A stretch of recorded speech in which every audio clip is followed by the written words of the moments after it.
Hey, it's Brian Gabriel. Welcome to day 4 of our Liberty Reading Challenge. And today we have Ludwig von Mises and his classic work, Human Action. Say hello to von Mises right here in living color. I'll set you right there, buddy. And it's from chapter 37. It's a very short article today. It's the nondescript character of economics. He makes a big claim an epistemological claim, where he says theory is much more important than experience. Is this true? He says the ultimate yardstick of an economic theorem's correctness or incorrectness is solely reason, unaided by experience. He just throws experience out the window. He says reality is, according to man, from man's perspective, is all that he cannot alter, and to whose existence he must adjust his actions if he wants to attain his ends. If you want to get anything done, you have to face reality. And if reality says no, you're going to have to change what you're doing to attain your ends. So you're going to have to say, okay, if I can't do it that way, I'll have to do it another way, and reality can just keep blocking you, and it sort of guides you along. So that's what reality is. There's something interesting here. The naive man's propensity to ascribe omnipotence to his thoughts is never... So, the guy who says, it's all about reason, but it's bad reason, right? Like I have a bad theory.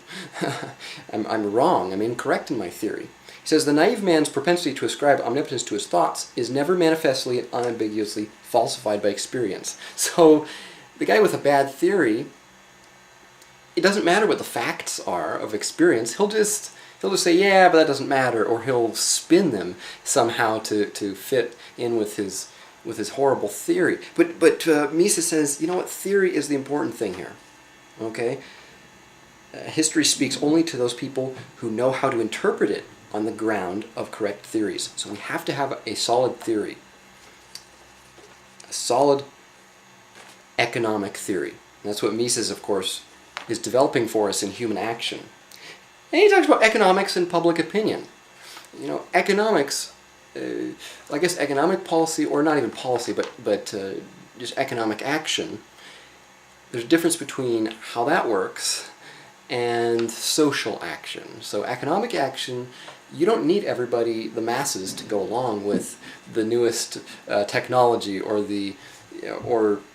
you just need the entrepreneurs. He calls this it's like a special minority, an enlightened minority, if you will.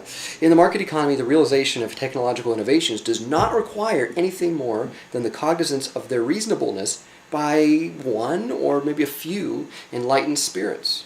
He says they're free to embark upon their projects, even if everyone else laughs at them.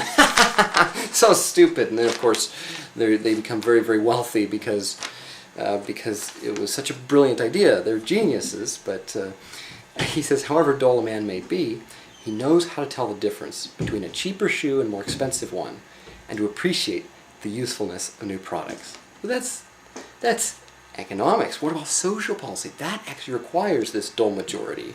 So it's a lot different. It says in the end, the philosophy of the majority prevails, whether it's a democracy, dictatorship, or anything. So economics on one hand, public opinion on the other hand, they work very differently. You only need this enlightened few to actually make the market work, but to make the state work, to make power, arbitrary power, unearned power, you need to sort of convince this majority. So he concludes with, the flowering of human society depends on two factors. The intellectual power of outstanding men to conceive sound social and economic theories, that's number one. We need a sound economic theory, and then the ability of these or other men to make these ideologies palatable to the majority. So you have to sell them, and I guess that's really our task, is to make sure our theory is correct, and then go ahead and sell them. So that's day 4, and I'll see you on day 5.